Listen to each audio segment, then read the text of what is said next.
ఆంధ్రప్రదేశ్ రాష్ట్రంలో మారుతున్న రాజకీయ పరిస్థితుల్ని గమనిస్తున్న ప్రతి ఒక్కరికే తెలుస్తుంది.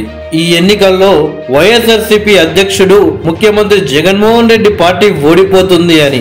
ఆ పార్టీలో చాలా మంది ఎమ్మెల్యేలు ముఖ్యమంత్రి జగన్మోహన్ రెడ్డిపై వ్యతిరేకత చూపుతూ ఆ పార్టీ నుండి బయటికి వస్తున్నారు.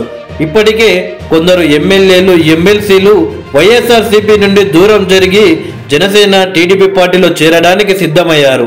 ఆంధ్రప్రదేశ్ రాష్ట్ర కాంగ్రెస్ పార్టీ అధ్యక్షురాలుగా వైఎస్ షర్మిల గారు బాధ్యతలు తీసుకోబోతున్నారని వార్తలు రాగానే ఒక్కసారిగా ఆంధ్ర రాజకీయాలంతా కాంగ్రెస్ వైపు, షర్మిల వైపు తిరిగాయి. ఏపీ ముఖ్యమంత్రి జగన్మోహన్ రెడ్డికి తెలంగాణ ముఖ్యమంత్రి రేవంత్ రెడ్డి గారు బిగ్ షాక్ ఇవ్వబోతున్నారని తెలుస్తుంది. వైఎస్ఆర్సీపీలో అలకతో ఉన్న ఎమ్మెల్యేలపై టీ కాంగ్రెస్ ఫోకస్ చేసినట్టు తెలుస్తుంది. దాదాపు 40 మంది వైఎస్ఆర్సీపీ ఎమ్మెల్యేలను కాంగ్రెస్ పార్టీలో చేర్చుకునేలా కసరత్తు చేస్తున్న టీ కాంగ్రెస్. మరి రేవంత్ రెడ్డి మైండ్ గేమ్ ఎవరికి కలిసి వస్తుందనేది ఆసక్తికరంగా మారింది. అయితే ఎక్కువగా తెలుగుదేశం పార్టీ, జనసేన పార్టీకి రేవంత్ రెడ్డి మైండ్ గేమ్ కలిసొచ్చేలా కనిపిస్తుంది. అయితే రేవంత్ రెడ్డి గారు వైఎస్ఆర్సీపీ ఎమ్మెల్యేలపై ఫోకస్ చేయడంతో అంతర్మదనంలో సీఎం జగన్మోహన్ రెడ్డి గారు ఉన్నట్టు తెలుస్తుంది. ముఖ్యంగా వైఎస్ షర్మిలకు రేవంత్ రెడ్డి గారి ప్లాన్ కలిసి రానున్నట్టు తెలుస్తుంది. తెలంగాణ రాష్ట్ర ఎన్నికల్లో కాంగ్రెస్ పార్టీ గెలవడంలో కీ రోల్ ప్లే చేశారు కర్ణాటక పిసిసి చీఫ్ డికే శివకుమార్ గారు. అయితే ఆంధ్రప్రదేశ్ రాష్ట్ర రాజకీయాలపై మంచి అవగాహన ఉన్న నాయకుడు తెలంగాణ రాష్ట్ర ముఖ్యమంత్రి, తెలంగాణ పిసిసి అధ్యక్షులు రేవంత్ రెడ్డి గారు. ఆంధ్రప్రదేశ్ రాష్ట్రంలో ఉన్న ఎమ్మెల్యేలతో పాటు ఎమ్మెల్సీలు, ఎంపీలతో కూడా రేవంత్ రెడ్డి గారికి మంచి పరిచయాలు ఉన్నాయి. వైఎస్ఆర్సీపీలో ఇప్పుడు ఉన్న చాలా మంది ఎమ్మెల్యేలు ఒకప్పటి కాంగ్రెస్ పార్టీ నాయకులే.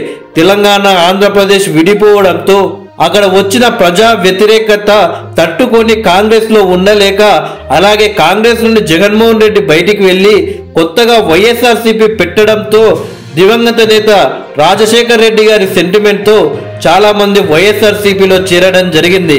కానీ వైఎస్ షర్మిల గారు ఇప్పుడు కాంగ్రెస్ పార్టీ అధ్యక్షురాలుగా బాధ్యతలు తీసుకుంటుండడంతో వైఎస్ఆర్సీపీలో చాలా మంది ఎమ్మెల్యేలు కాంగ్రెస్ పార్టీ వైపు చూస్తున్నారు అనేది వాస్తవం.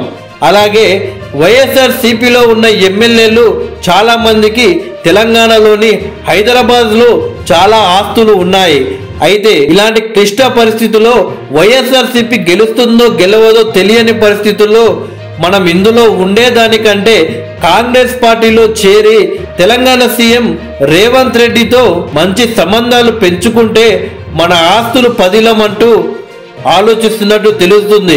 మొత్తానికి ఒకవైపు టీడీపీ, జనసేన పార్టీలు వైఎస్ఆర్సీపీని టార్గెట్ చేస్తుంటే మరోవైపు ఏకంగా చెల్లి షర్మిలనే రంగంలోకి దిగి వైఎస్ఆర్సీపీ ఎమ్మెల్యేలను, ఎమ్మెల్సీలను కాంగ్రెస్ పార్టీలోకి లాగే ప్రయత్నం చేస్తుంటే మరోవైపు తెలంగాణ రాష్ట్ర ముఖ్యమంత్రి రేవంత్ రెడ్డి గారు కూడా రంగంలోకి దిగుతుండడంతో మొత్తానికి వైఎస్ఆర్సీపీ మాత్రం ఈ ఎన్నికల్లో గెలిచే అవకాశాలు మాత్రం ఏ మాత్రం కనబడట్లేదు. రోజు రోజుకు వైఎస్ఆర్సీపీ పార్టీ గ్రాఫ్ తో పాటు సీఎం జగన్మోహన్ రెడ్డి గ్రాఫ్ కూడా పడిపోతున్నట్టు తెలుస్తుంది. మరి ఇలాంటి క్లిష్ట పరిస్థితుల్లో జగన్మోహన్ రెడ్డి గారు ఎలాంటి నిర్ణయాలు తీసుకొని ఆ పార్టీ నాయకులను కాపాడుకుంటారో చూడాలి.